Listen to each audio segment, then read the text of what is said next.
Oi, pessoal! Olha, a gente vai falar de funções orgânicas, ácido, base, sal e óxido. Eu não perdia. Eu não perderia. Tu perde? Tu vai perder? Então tu também não vai, né? Bora.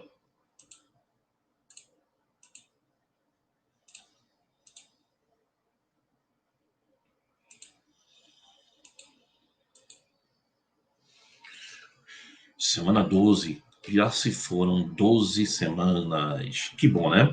Pessoal, olha bem.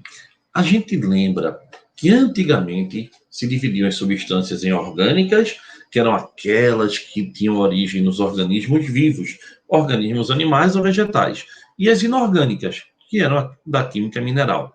Então, pessoal, baseado nisso, a gente hoje tem as funções orgânicas e as funções inorgânicas. As funções orgânicas são muitas, tá? Hidrocarboneto, álcool, aldeído, cetona, ácido, éster, amina, amida, nitrilo, tal. As funções da química inorgânica que a gente vai estudar hoje são ácidos, bases, sais e óxidos. Basicamente isso, né? Então, a gente vai falar também, primeiro, da teoria de Arrhenius. Arrhenius. Então, Arrhenius, pessoal, para ele, ácido era uma substância covalente, então ionizava. E base era uma substância iônica, então dissociava. Ionizar é formar íon. Dissociar é separar os íons já existentes. Então, o que era um ácido para Arrhenius? O que era uma base para Arrhenius? Pessoal, os ácidos eram compostos moleculares, ou seja, não tinham íons, e na água formavam íon. Ácido para Arrhenius era tudo que começava por H. Na água, ele liberava H+, ou seja, esse H+, que é o íon H+, reage com a própria água, formando o íon hidrônio, H3O+. Então, isso é que era um ácido. Ácido era tudo que começava por H. Olha que interessante. Os ácidos ionizam. HCl na água dá H+, Cl-. HF na água, H+, F-. Mas, Gustavo, tu não dissesse que podia ser H3O+? É porque a gente, na teoria de Arrhenius, ela foi melhorada, modernizada, mas era o H+. Depois que se descobriu que o H+, que é tão reativo, mas tão reativo que reage com a própria água para formar o H3O+. Então, pessoal, bora lembrar como é que classifica ácido. Se o ácido tiver oxigênio, ele é oxiácido. Se ele não tiver oxigênio, ele é hidrácido. Olha que interessante.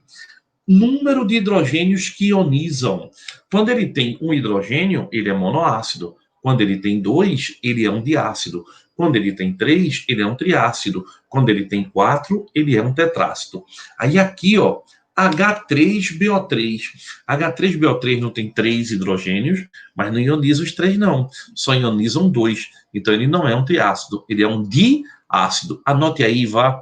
H3. Anote aí para mim.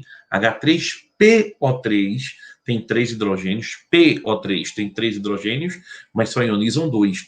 E H3PO2 tem três hidrogênios, mas só ioniza um. Por que, Gustavo? Porque só ioniza hidrogênio ligado a oxigênio. E olha, pessoal, essa capacidade de ionizar é que diz se o ácido é forte, fraco ou médio. O ácido é forte quando ioniza mais do que 50% das suas moléculas postas para ionizar. Ele é médio quando ele ioniza entre 5% e 50%. E ele é fraco quando ioniza menos de 5%. Agora, quem são os hidrácidos fortes? Só são três: HCl, HBr, HI. HCl, HBr, HI. HCl, HBr, HI. Só um é moderado, HF. E fraco, todos os demais. Nos oxiácidos, eu conto a diferença entre oxigênio e hidrogênio. Aqui, ó, 3 oxigênios menos 1 hidrogênio dá 2. Se der 2 ou mais, ele é forte. 4 menos 3 dá 1. Se der 1, ele é médio. E se der menos que 1, ele é um ácido fraco. Dá nome a ácido, se for hidrácido, é só botar hídrico. HCl, clorídrico. H2S, aí não vai chamar de enxofídrico não, viu? Enxofre é sulfa, então é sulfídrico. E nos oxiácidos, a gente precisa saber da carga. Quando a carga é máxima, Por exemplo, H2SO4, ele é o sulfúrico. Se a carga for menor, H2SO3, ele é o sulfuroso. Então, pessoal, isso é importante, tá? A gente tem vários ácidos conhecidos, ó. O DNA, o ácido desoxirribonucleico, que ele existe aonde? No material genético dos seres vivos. O AAS, ácido acetil salicílico, anti-inflamatório, analgésico, não é verdade? Ele inibe a agregação das plaquetas. Ácido nítrico, matéria-prima para fabricar explosivos. Ácido carbônico, H2CO3, é um ácido bem fraquinho, ele tem na água com gás, no refrigerante. Ácido acético é um ácido no vinagre. E tem outros tipos de ácidos que vocês podem ler aí. O ácido fluorídrico, por exemplo, ele risca o vidro.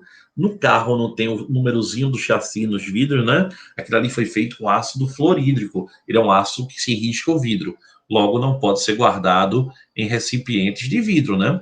Tem que ser guardado em recipientes de plástico. Muito bem. Já, pessoal, se o ácido começa por H, para Arrhenius a base termina em OH. E a base é um composto iônico formado por metal e não metal. Então, as bases, elas são iônicas, logo ela, na água elas dissociam. Se elas tiverem um OH, é monobase. Se tiver 2, de base. Se tiver 3, tribase. E assim vai. E a força básica? Aí é fácil. As forças das bases é dada direto. A base da família 1A, lítio, sódio, potássio, rubídio, césio, elas são fortes. E da 2A também, exceto berílio e magnésio. Berílio e magnésio são dois elementos da família 2A, mas que formam bases fracas, ionizam muito pouco. E a solubilidade em água? Mesmo critério. Muito solúvel, 1A, e hidróxido de amônio, que é uma exceção, NH4OH. É uma base tão fraca que ela quebra na água, ela se transforma em NH3 e água, mas ela é uma base solúvel. Pouco solúvel, as da família 2A, exceto berílio e magnésio. Berílio e magnésio está na família 2A, mas ela é insolúvel, tá certo? Então, pessoal, é bem tranquilo. Gustavo, e sal tem uso no dia a dia? Desculpa, base tem muito, né? Hidróxido de magnésio, quando você está com acidez. Cal hidratada, hidróxido de cálcio para pintar a parede. Hidróxido de sódio, soda cáustica, que desentope, limpeza de materiais, desentope pias, né? Desentope banheiros, isso tudo, tá? Outro detalhe importante é que você tem os óxidos. O óxido é um composto binário, dois elementos, onde o oxigênio é o mais eletronegativo. Então, só tem um elemento mais eletronegativo do que o oxigênio, que é o flúor. Então, flúor não forma óxido.